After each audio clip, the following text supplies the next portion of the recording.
Egipto fue uno de los imperios más formidables e influyentes del mundo antiguo, conocido por su inmensa riqueza y vibrante cultura. Los antiguos egipcios eran arquitectos, ingenieros y artistas magistrales, creando algunos de los monumentos y obras de arte más asombrosos jamás vistos. Construyeron grandes pirámides, templos y otros edificios públicos que se convirtieron en símbolos duraderos de su fuerza y civilización avanzada. En el corazón del desarrollo de Egipto estaba una cultura y economía altamente sofisticadas, profundamente dependientes de las tierras fértiles del valle del río Nilo, que atravesaba el centro de su imperio. Los egipcios se volvieron expertos en gestionar las inundaciones anuales del Nilo, ideando complejos sistemas de riego para distribuir agua a sus campos agrícolas. Este dominio les permitió cultivar excedentes de cosechas que se intercambiaban por una variedad de bienes y servicios. En el núcleo de la historia de este imperio se encontraba Cleopatra, una reina inteligente y ambiciosa. Ascendió al trono a la edad de 18 años, tras la muerte de su padre, Ptolomeo XII, en el 51 a.C. Cleopatra no solo fue una gobernante, sino también una mecenas de las artes, y su corte se convirtió en un refugio para algunos de los pensadores, escritores y artistas más grandes de la época. Ella misma era erudita, fluida en varios idiomas como griego, egipcio y latín. Cleopatra inicialmente gobernó junto a su hermano menor, Ptolomeo XIII, quien solo tenía 10 años y, como era costumbre en la tradición egipcia, también era su esposo. Sin embargo, desde el principio, su relación estuvo llena de tensión y animosidad. Los consejeros de Ptolomeo, muchos de los cuales eran eunucos, ejercían una influencia considerable y con frecuencia giraban al joven rey contra su hermana. Veían a Cleopatra como una amenaza significativa para su poder y no perdían tiempo en conspirar contra ella. Sin embargo, Cleopatra, decidida y tenaz, buscaba gobernar Egipto con mano firme. La juventud e inexperiencia de su hermano le dejaron claro que ella estaba mejor preparada para gobernar, lo que solo intensificó el conflicto con la nobleza egipcia, que susurraba persistentemente al joven faraón, avivando su oposición a Cleopatra. Al darse cuenta de la deteriorada situación política, Cleopatra sabía que su reinado conjunto no podría durar, uno de ellos tendría que hacerse con el control. En un esfuerzo calculado por consolidar su poder, Cleopatra comenzó a dejar de lado a su hermano. Contaba con el apoyo del pueblo egipcio, que la veía como una líder competente, mientras que la insatisfacción con los consejeros de Ptolomeo crecía. Sin embargo, este apoyo popular significaba poco en el esquema político más amplio, donde los nobles y la élite poderosa detentaban la verdadera autoridad. Estas figuras influyentes persuadieron a Ptolomeo para exiliar a Cleopatra, obligándola a abandonar Alejandría mientras el joven rey se declaraba el único gobernante de Egipto. Existen diversas teorías sobre por qué Ptolomeo no ejecutó a Cleopatra, sino que optó por desterrarla. Una posible razón es que podría haber sido reacio a tomar una medida tan extrema contra su propia hermana, un acto que podría haberse considerado una violación de los valores familiares y culturales egipcios. Sin embargo, se cree ampliamente que la decisión no fue realmente de Ptolomeo, sino de su consejero principal, Potinus, un influyente eunuco que había servido bajo el padre de Ptolomeo. Lo que Potinus no pudo prever, sin embargo, fue que Cleopatra pronto presentaría un desafío formidable al gobierno del faraón. En el 48 a.C., Cleopatra regresó a Egipto con un ejército, decidida a recuperar su trono. Hizo su desembarco en la ciudad portuaria de Pelusium, que estaba bajo el control de las fuerzas de Ptolomeo. Después de varias intensas batallas, las tropas de Cleopatra capturaron con éxito la ciudad, derrotando al ejército de Ptolomeo. Sin embargo, las fuerzas de Ptolomeo se reagruparon y lograron recapturar la ciudad de Alejandría. La lucha por el poder estaba lejos de terminar y ambos lados luchaban por la dominación política y militar. Mientras tanto, en Roma, Julio César había derrotado a su rival, el célebre estadista romano Pompeyo, en la batalla de Farsalia. Forzado a huir, Pompeyo buscó refugio en Egipto, esperando que el rey egipcio le ofreciera santuario. Pompeyo había prestado alguna vez a Egipto sumas considerables de dinero y creía que Ptolomeo le estaría agradecido y, por lo tanto, dispuesto a brindarle ayuda. Sin embargo, Ptolomeo, en medio de su propia guerra contra Cleopatra, no estaba en posición de ofrecer ayuda a otros. De hecho, era Ptolomeo quien necesitaba apoyo para derrotar a las fuerzas de Cleopatra. Ptolomeo, aunque aún solo tenía 14 años, había crecido más astuto en el ámbito de la política. Sabía que Julio César pronto llegaría a Egipto para perseguir a Pompeyo, y vio una oportunidad para ganar el favor de César. Si podía ganar el apoyo del general más poderoso de Roma, podría ayudarle a poner fin de manera decisiva a la rebelión de Cleopatra. Por lo tanto, Ptolomeo tomó una medida drástica, ordenó la ejecución de Pompeyo, presentando su cabeza cortada como un regalo a César a la llegada del general romano. Para sorpresa de Ptolomeo, César se enfureció al ver la cabeza de Pompeyo. A pesar de ser adversarios políticos, Pompeyo seguía siendo una figura romana respetada, y Egipto y Roma estaban en paz. César consideró las acciones de Ptolomeo como una traición deshonrosa y se negó a ayudar al joven faraón contra Cleopatra. En cambio, exigió una audiencia con Cleopatra antes de tomar cualquier decisión militar. Ptolomeo reaccionó poniendo a César bajo arresto domiciliario, declarando que el romano no sería liberado hasta que accediera a apoyarlo contra Cleopatra. Al enterarse de la presencia de César en Egipto, Cleopatra supuestamente se disfrazó de sirvienta y se infiltró en los aposentos de César, con la esperanza de liberarlo y ganar su favor. Cleopatra, con su encanto, inteligencia y astucia política, cautivó a César. Era exactamente el tipo de mujer formidable e inteligente que podía atraer al gran general. César, reconociendo la necesidad de estabilidad en Egipto, donde se enviaban suministros vitales de grano a Roma, comenzó a alinearse con Cleopatra. Los recientes conflictos habían interrumpido este suministro, causando escasez de alimentos y disturbios en Roma. César entendió que apoyar a Cleopatra, a quien consideraba políticamente más sabia y capaz que su hermano, traería paz a Egipto y restauraría el comercio de alimentos a Roma. También desarrollaron una relación personal, enamorándose profundamente. Su relación, una mezcla de política y romance, solidificó el compromiso de César con Cleopatra. Su experiencia militar le permitió asediar con éxito a Alejandría, y después de varios meses de lucha, la ciudad cayó.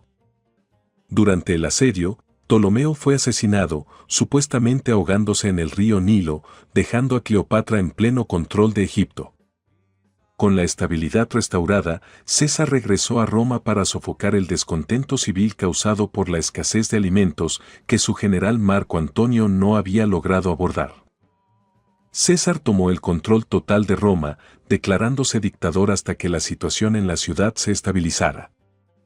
Con paz en Egipto, los envíos de granos se reanudaron y la crisis alimentaria en Roma se resolvió rápidamente. Aunque César había abordado la crisis inmediata, su continuo control sobre el poder más allá de la emergencia inquietó a muchos senadores romanos. Su romance con Cleopatra, una reina extranjera, tensó aún más las relaciones con la élite política de Roma. Muchos temían que la creciente autoridad de César llevara al establecimiento de una monarquía o dictadura en Roma y que la influencia de Cleopatra socavara los valores tradicionales romanos.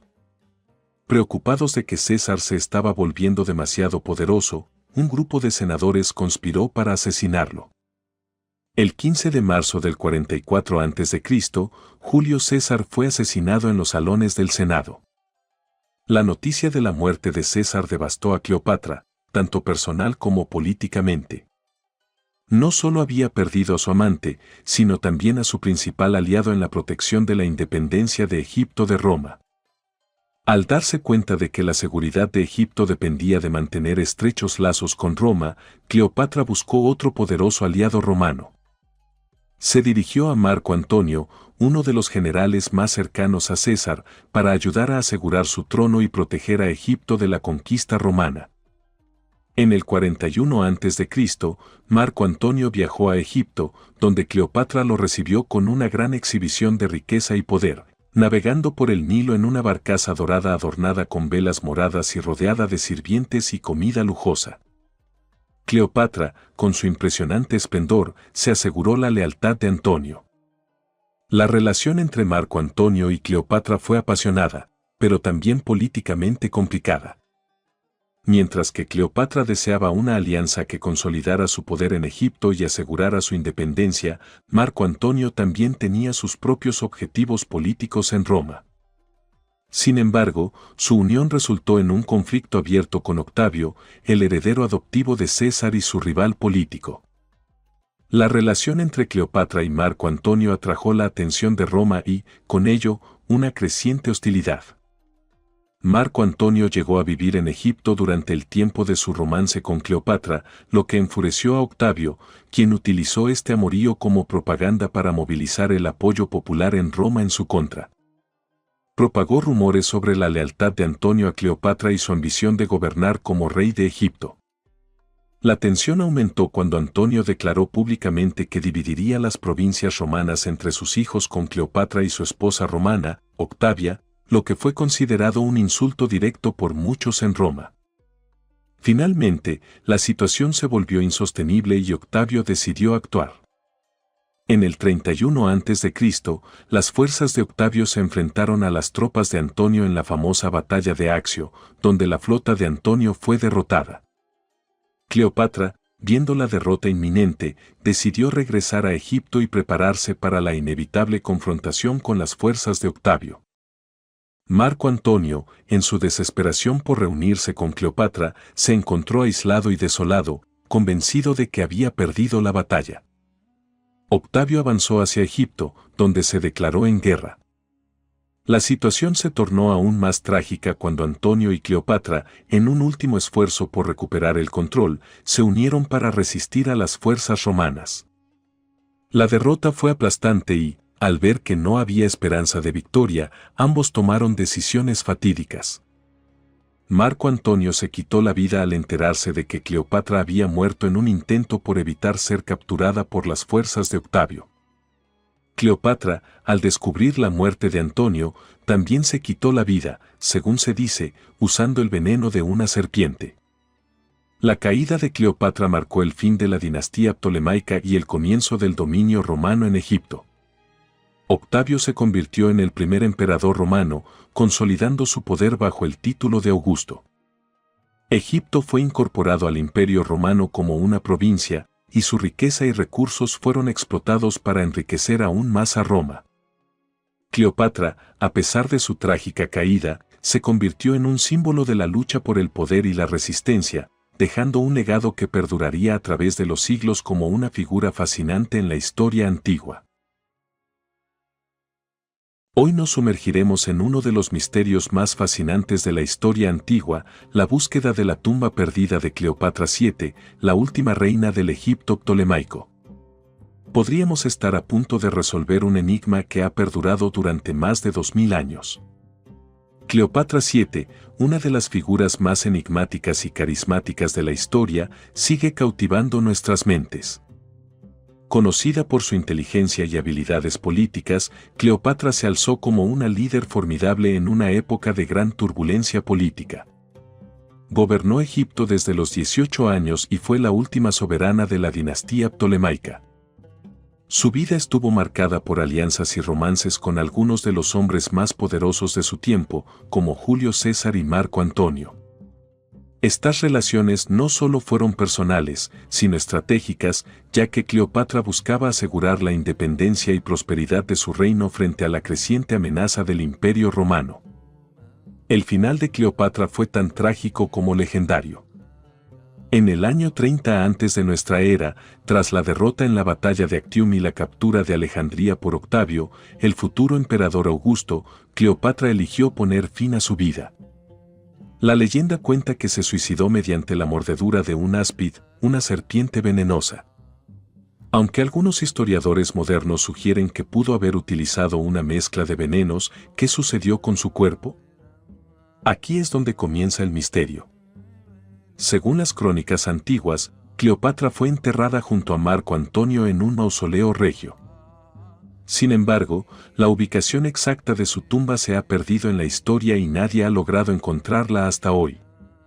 La búsqueda de la tumba de Cleopatra ha generado numerosas teorías a lo largo de los siglos. Algunos creen que podría estar oculta en algún lugar de Alejandría, la ciudad que ella gobernó y amó. Otros sugieren que podría encontrarse más lejos, en un lugar aún no explorado por los arqueólogos modernos. La leyenda de que ningún hombre encontraría su tumba añade un aura de misterio que ha perdurado a lo largo del tiempo. Aquí es donde entra en escena la doctora Kathleen Martínez, una abogada y arqueóloga dominicana apasionada por la historia de Cleopatra. La doctora Martínez ha dedicado más de 15 años de su vida a la búsqueda de la tumba de Cleopatra. Su interés comenzó cuando, al leer los relatos antiguos, se dio cuenta de que muchos arqueólogos habían pasado por alto pistas importantes sobre la ubicación de la tumba. Kathleen Martínez y su equipo han centrado sus esfuerzos en Taposiris Magna, un antiguo complejo de templos ubicado cerca de Alejandría.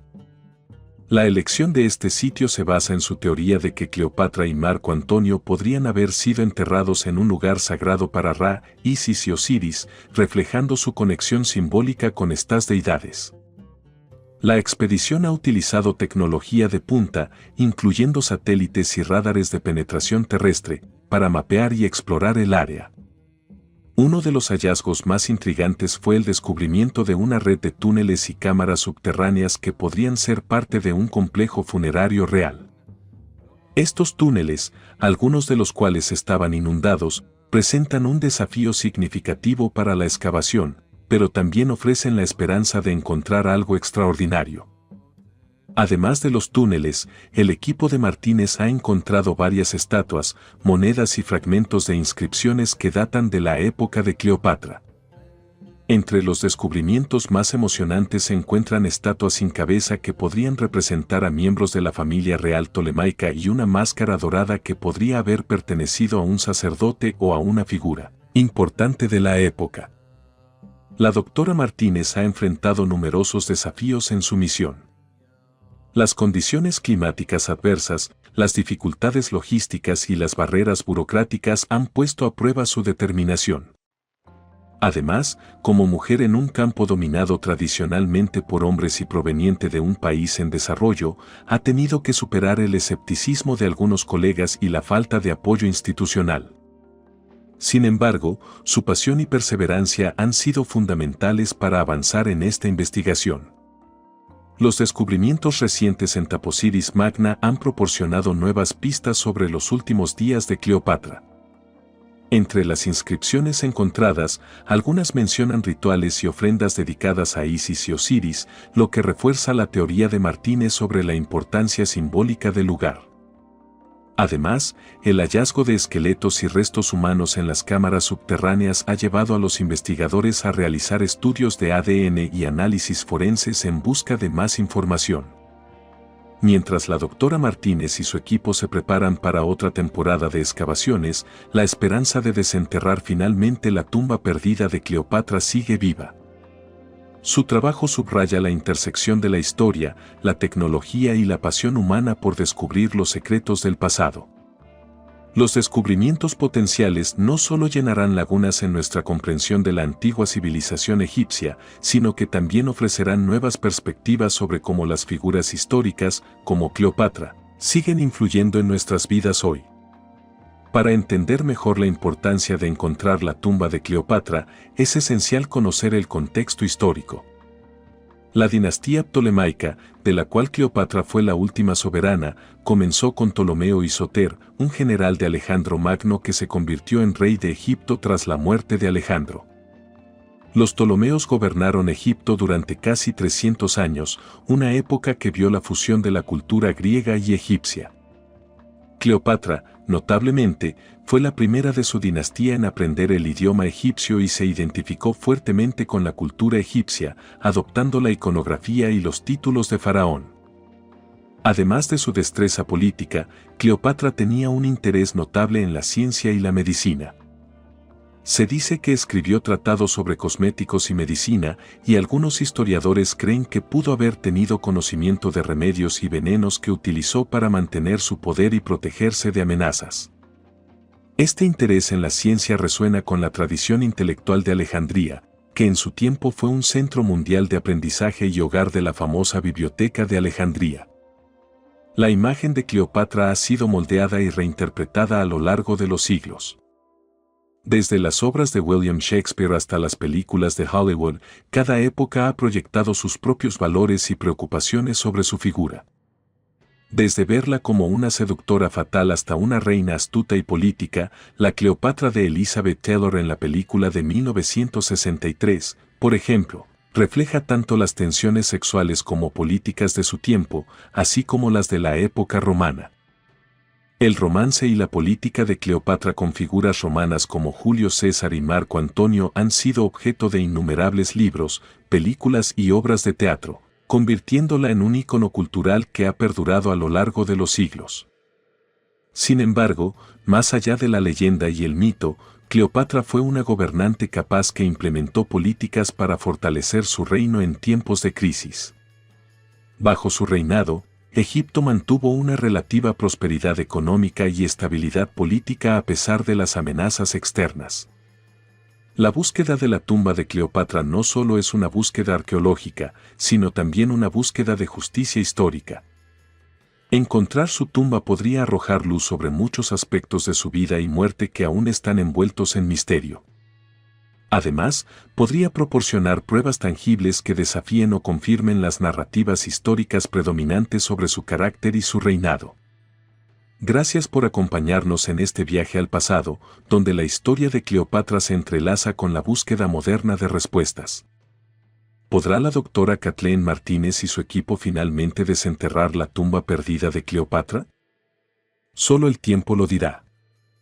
No olviden suscribirse y activar las notificaciones para más exploraciones fascinantes y descubrimientos históricos. Hasta la próxima. Hemos hablado sobre las formas notables, extrañas y inquietantes en que el antiguo Egipto cambió el mundo. Hoy, nos sumergiremos en los secretos absolutamente repugnantes y asquerosos de esta civilización. Bienvenidos a Viajero del Tiempo, y hoy descubriremos los secretos sucios del antiguo Egipto. Conozcan a Henry Rack, el primer conde de Holanda y un amigo cercano del rey Carlos y de Inglaterra, Escocia e Irlanda. Henry tenía uno de los trabajos más codiciados de la Edad Media, el mayordomo del escabel. Esencialmente, era responsable de la higiene real del rey, ocupándose de la limpieza de su trasero. Pero trabajos como este no se originaron en la Edad Media. La responsabilidad se remonta milenios al antiguo Egipto. En tiempos medievales, el trabajo era similar al de un limpiador, pero con el salario de un lord. Sin embargo, en el antiguo Egipto, esta posición requería un proctólogo experto, conocido como el iri. Los faraones no eran solo reyes, eran considerados dioses, lo que significaba que requerían cuidados especiales.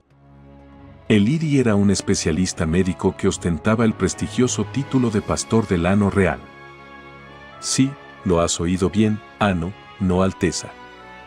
Este proctólogo de la corte se llamaba Niru Peyet, que significa guardián del recto real, y sus deberes eran mucho más complejos que los de un mayordomo medieval.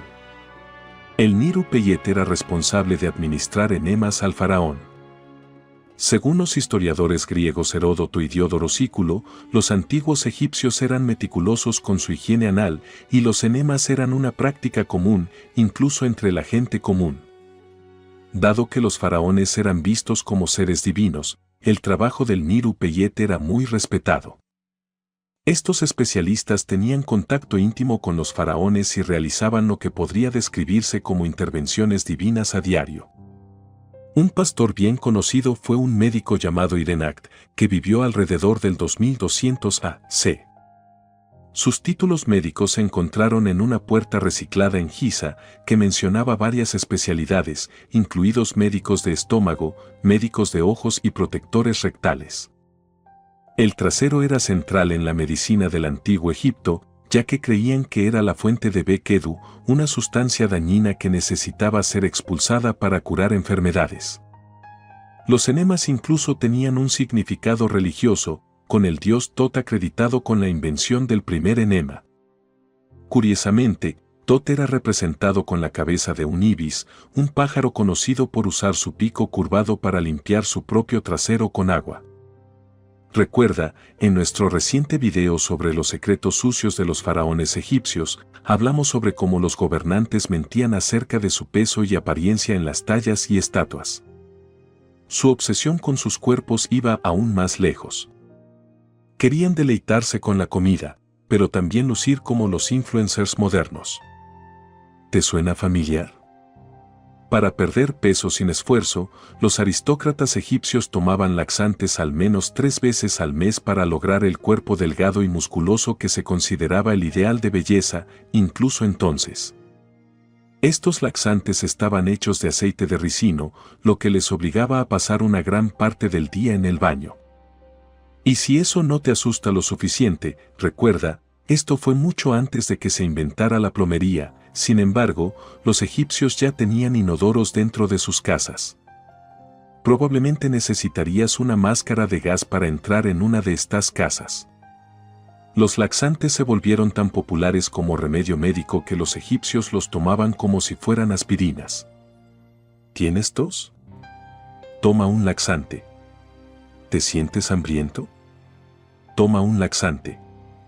¿Diarrea? Créelo o no, más laxantes. Los egipcios parecían tomar la frase mejor fuera que dentro un poco demasiado literalmente, expulsando enfermedades de sus cuerpos a toda costa, sin importar el riesgo. Hemos discutido cómo los egipcios identificaban signos de embarazo que aún se utilizan en las pruebas modernas. Puedes ver nuestro video sobre cómo era el embarazo en el antiguo Egipto para obtener más información. Pero el camino hacia este descubrimiento fue difícil. Los egipcios tenían un sistema médico completo dedicado al embarazo y al parto, donde las mujeres trabajaban como doctoras junto a los hombres. Sin embargo, algunas de sus creencias médicas tenían poco sentido.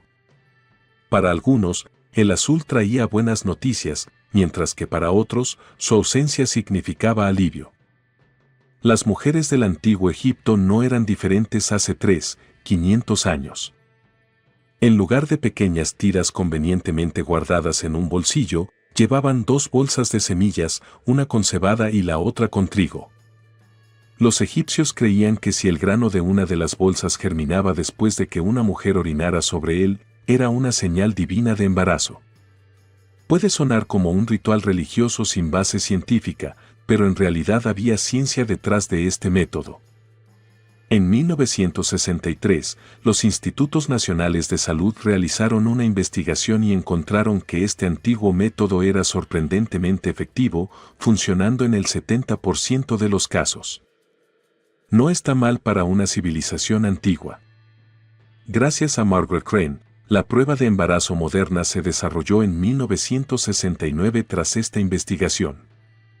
Estas pruebas se basan en proteínas que detectan la hormona gonadotropina coriónica humana HCG. Estas proteínas también aumentan los niveles de estrógeno en el sistema urinario de una mujer y de esto se sugiere que el estrógeno ayuda a las semillas a germinar. Así que todo está conectado. Pero aquí es donde las cosas se vuelven extrañas.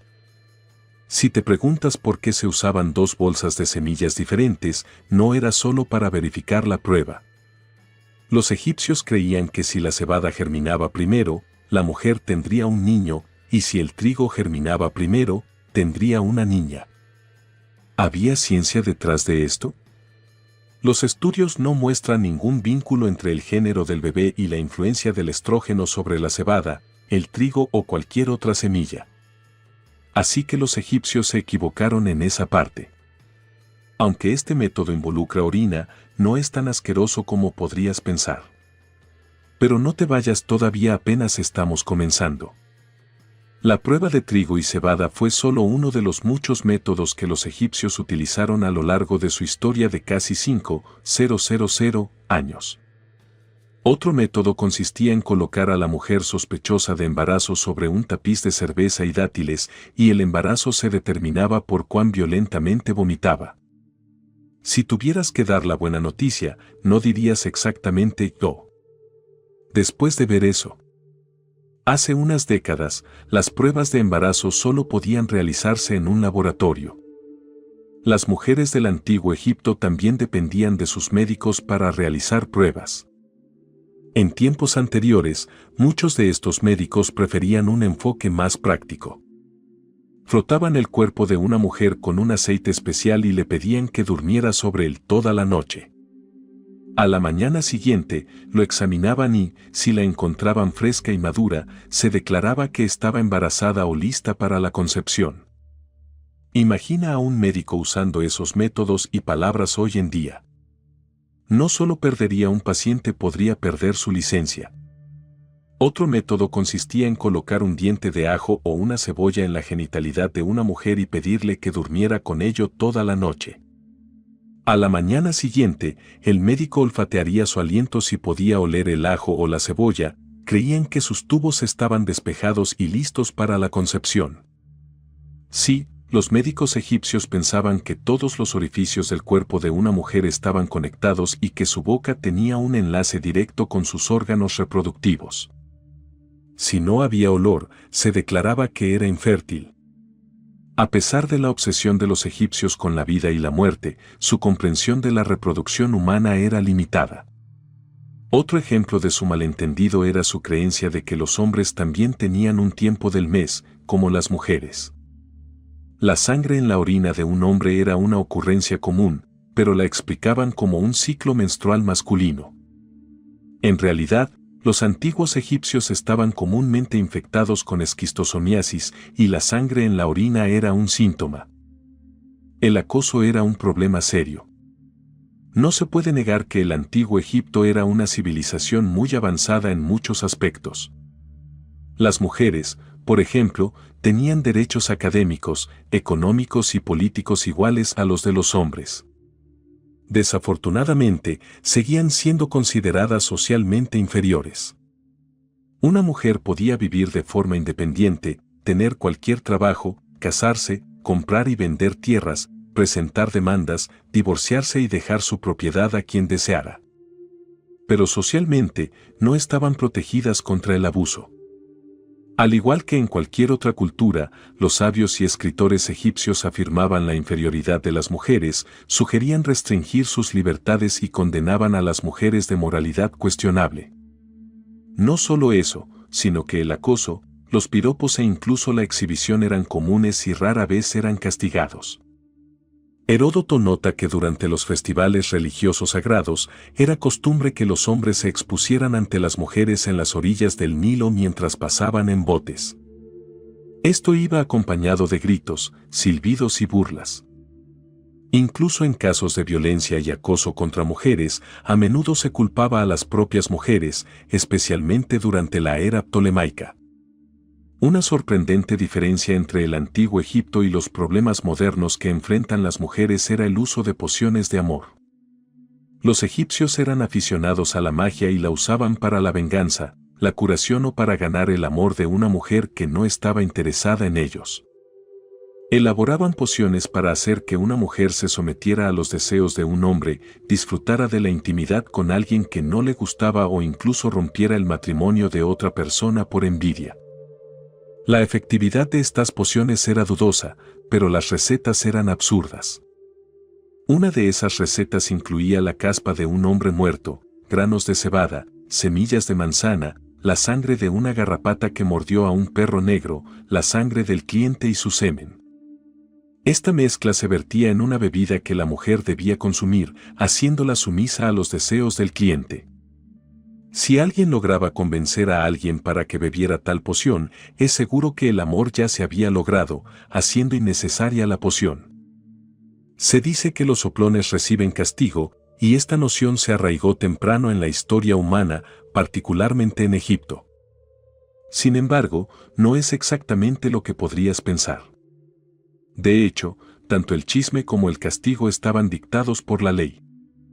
Después de que el complot de asesinato contra Ramsés III tuvo éxito, los guardias no solo arrestaron a los conspiradores, sino que también detuvieron a todos los que trabajaban dentro del palacio del faraón.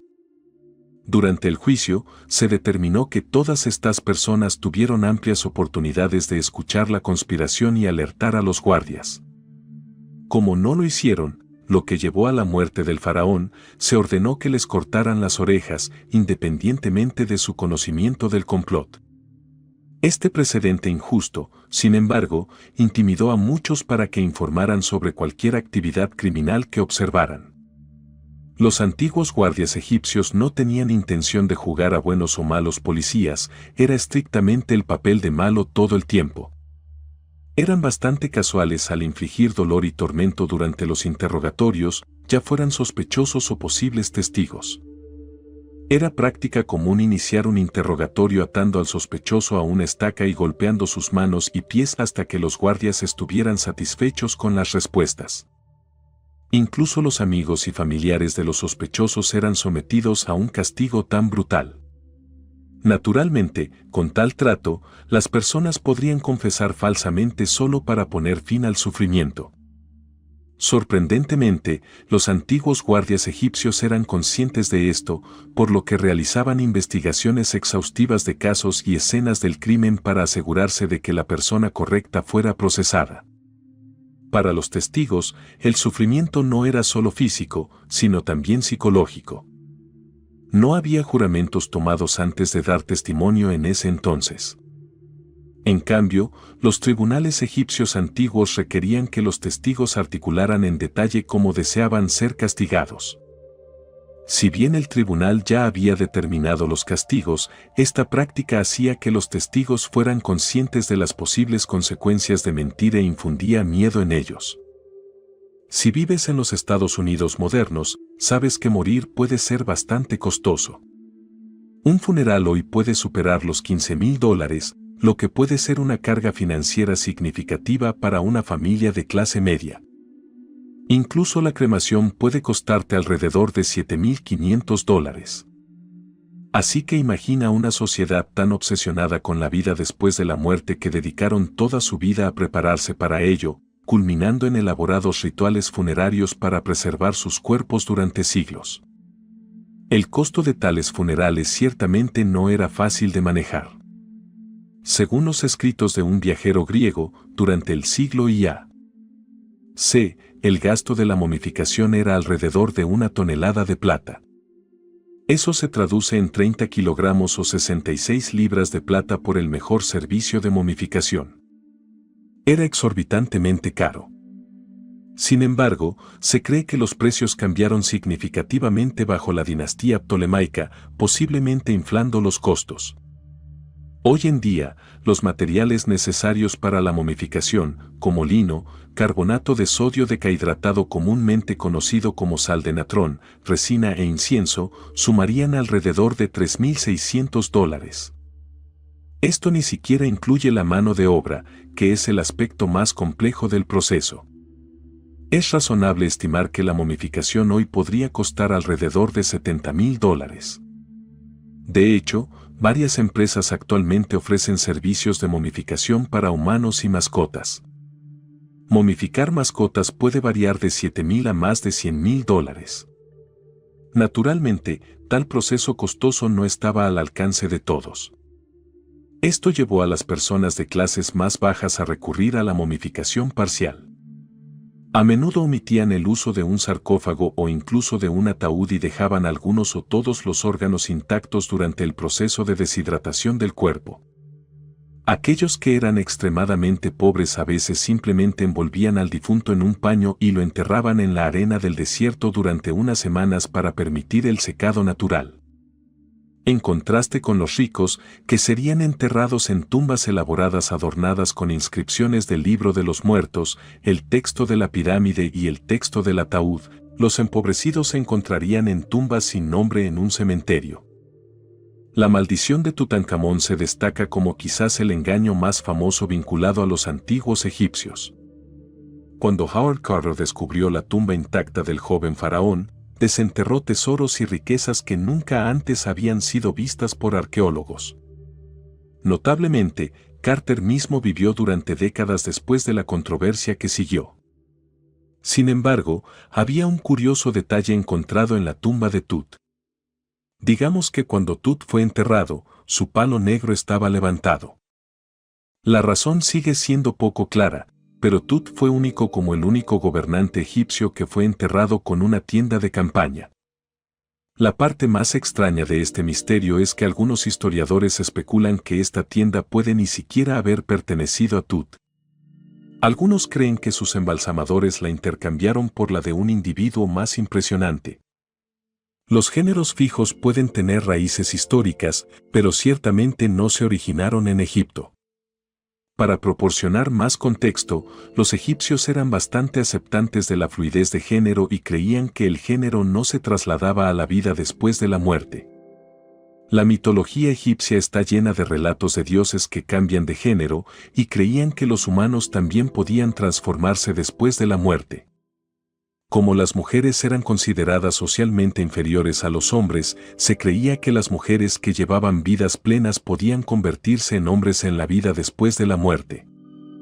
Sus dioses proactivos exhibían rasgos más allá de los géneros binarios convencionales. Por ejemplo, no era inusual que las diosas egipcias fueran representadas con barbas, y la reina Hatshepsut incluso intentó presentarse con una barba falsa para ser reconocida como faraón.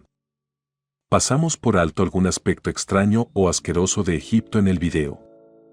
Comparte tus pensamientos en los comentarios. Y, como siempre, gracias por ver. No olvides darle like, compartir y suscribirte para disfrutar más videos peculiares como este. Cleopatra II, la última gobernante activa del reino ptolemaico de Egipto, ha sido recordada en la historia y la cultura popular como un símbolo de extraordinaria belleza y encanto seductor. Pero, ¿fue realmente Cleopatra la mujer más bella de su tiempo, o es esta imagen producto de mitos y exageraciones históricas? Para responder a esta pregunta, debemos examinar los registros históricos, analizar su representación en fuentes antiguas y modernas y entender el contexto cultural y político de su época. Nacida en el 69 a.C. en la dinastía ptolemaica, una familia real griega macedonia que gobernaba Egipto desde la muerte de Alejandro Magno, el tiempo de Cleopatra estuvo marcado por una política dinástica compleja. A la edad de 18 años, ascendió al trono y co-gobernó con su hermano menor. Tras una lucha por el poder, salió victoriosa con el apoyo de Julio César. Las imágenes más duraderas de Cleopatra provienen de historiadores romanos como Plutarco, Casio Dio y Suetonio. Plutarco comentó que su belleza no era incomparable por sí misma, pero destacó su inteligencia, encanto y agudeza, sugiriendo que su atractivo se debía más a su personalidad que a su apariencia física. Después de la derrota de Cleopatra y su posterior suicidio en el 30 a.C., Octavio, luego conocido como el emperador Augusto, la vilipendió como una seductora peligrosa para justificar sus acciones y consolidar su poder. La propaganda romana ayudó a cimentar la imagen de Cleopatra como una femme fatale en la imaginación romana, una imagen que ha perdurado durante siglos. Las monedas de la época de Cleopatra proporcionan algunos detalles sobre su apariencia, mostrándola con una nariz prominente, una mandíbula fuerte y grandes ojos expresivos, características que no necesariamente se considerarían bellas según los estándares modernos, pero que representan las convenciones artísticas de su tiempo. Estas imágenes tenían como objetivo mostrar su autoridad y legitimidad más que su belleza. Su relación con Julio César, que comenzó en el 48 a.C. cuando ella organizó una presentación dramática ante él, ayudó a consolidar su poder político. Se convirtieron en amantes, y Cleopatra tuvo un hijo con él, Ptolomeo XV Filopator Filometor César, más conocido como Cesarión. Esta relación la ayudó a asegurar su trono. Tras el asesinato de Julio César en el 44 a.C., Cleopatra formó una alianza con Marco Antonio, uno de los aliados más cercanos de César. Su relación fue tanto personal como política, y juntos tuvieron 3 hijos. Esta alianza provocó a Octavio, lo que culminó en la batalla de Actium en el 31 a.C., donde Antonio y Cleopatra fueron derrotados. Ambos se suicidaron, marcando el fin del gobierno ptolemaico y el inicio del dominio romano sobre Egipto. El legado de Cleopatra ha sido moldeado por los registros históricos, la literatura y el arte. Quizás el retrato literario más famoso de ella sea la obra Antonio y Cleopatra de Shakespeare, escrita a principios del siglo XVII, que la describe como una figura apasionada y manipuladora, reforzando su imagen de seductora. Las representaciones modernas, como la de Elizabeth Taylor en la película de 1963 Cleopatra, han consolidado su estatus como un ícono de belleza y glamour. Sin embargo, estas representaciones reflejan los ideales contemporáneos más que la realidad histórica. Más allá de su belleza, Cleopatra fue una mujer inteligente y muy educada. Era fluida en varios idiomas, incluyendo el griego, el egipcio y posiblemente el hebreo y el arameo. Su educación abarcaba filosofía, retórica y astronomía, lo que la convirtió en una de las mujeres más cultas de su tiempo. Su inteligencia, junto con su astucia política, le permitió navegar las complejas dinámicas de poder durante su reinado. La capacidad de Cleopatra para encarnar tanto la identidad cultural griega como la egipcia jugó un papel crucial en su gobierno, ya que se presentó como la reencarnación de la diosa egipcia Isis. Esta conexión la ayudó a ganar el apoyo tanto de la población griega como egipcia, reforzando su legitimidad como gobernante. La belleza de Cleopatra también debe entenderse en el contexto de los estándares culturales de su época.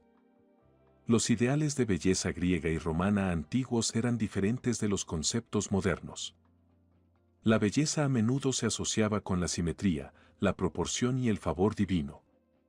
Las características de Cleopatra, tal como se representan en monedas y bustos, pueden no coincidir con los ideales actuales, pero probablemente se alineaban con las preferencias estéticas de su época. Sin embargo, la belleza de Cleopatra no debería eclipsar sus logros políticos. Estabilizó la economía de Egipto, fomentó el comercio e implementó reformas administrativas. Sus alianzas diplomáticas con líderes romanos como César y Antonio demostraron su astucia estratégica, lo que le permitió influir en la escena internacional. La pregunta de si Cleopatra fue la mujer más bella de la historia es compleja. Aunque su belleza es a menudo resaltada, es fundamental reconocer que estaba entrelazada con su inteligencia, encanto y habilidades políticas. El legado de Cleopatra trasciende su apariencia física, abarcando sus logros como gobernante, su impacto cultural y su influencia duradera en la historia. Ya sea vista como un símbolo de belleza o como una formidable líder, la historia de Cleopatra sigue cautivando e inspirando. El impacto de Cleopatra va más allá de su apariencia física y sus logros políticos. Como mecenas de las artes y las ciencias, jugó un papel significativo en mantener el estatus de Alejandría como un centro de aprendizaje y cultura. Su apoyo a académicos, poetas y filósofos aseguró que la ciudad siguiera siendo un foco de actividad intelectual. La implicación de Cleopatra en las actividades científicas, incluyendo la alquimia y la medicina, también destaca su influencia en diversos campos. Contribuyó al avance de estos, aprovechando las ricas tradiciones del pensamiento científico egipcio y griego. El legado de Cleopatra en la literatura es igualmente importante. Poetas romanos como Horacio y Virgilio la retrataron como una figura seductora y peligrosa, reflejando la actitud romana hacia ella. Sin embargo, obras posteriores, como la leyenda de las mujeres virtuosas de Geoffrey Chaucer, ofrecieron un retrato más simpático, enfatizando su lealtad y amor por Antonio. Antonio y Cleopatra de Shakespeare es quizás la obra literaria más famosa inspirada por ella, presentando a Cleopatra como una gobernante poderosa y una amante apasionada. La imagen de Cleopatra ha cautivado a los artistas a lo largo de la historia, desde pintores renacentistas como Tiziano y Miguel Ángel hasta cineastas modernos. La película de 1963 Cleopatra, protagonizada por Elizabeth Taylor, es una de las representaciones más icónicas, aunque a menudo se centraba más en sus relaciones románticas que en sus logros políticos. En conclusión, la cuestión de la belleza de Cleopatra no tiene una respuesta simple. Las fuentes antiguas sugieren que su carisma, inteligencia y habilidades políticas fueron tan importantes para su atractivo como su apariencia física. El legado de Cleopatra no se define únicamente por su belleza, sino por sus logros como gobernante, sus contribuciones a la cultura y la ciencia, y su duradera influencia en la literatura, el arte y la cultura popular. Ya sea vista como un símbolo de belleza o como una líder formidable, la historia de Cleopatra sigue siendo una parte fascinante e inspiradora de la historia. Si te ha gustado este viaje profundo por su vida, no olvides suscribirte a nuestro canal para más relatos históricos emocionantes. Asegúrate de activar la campana de notificaciones para estar al tanto de las actualizaciones.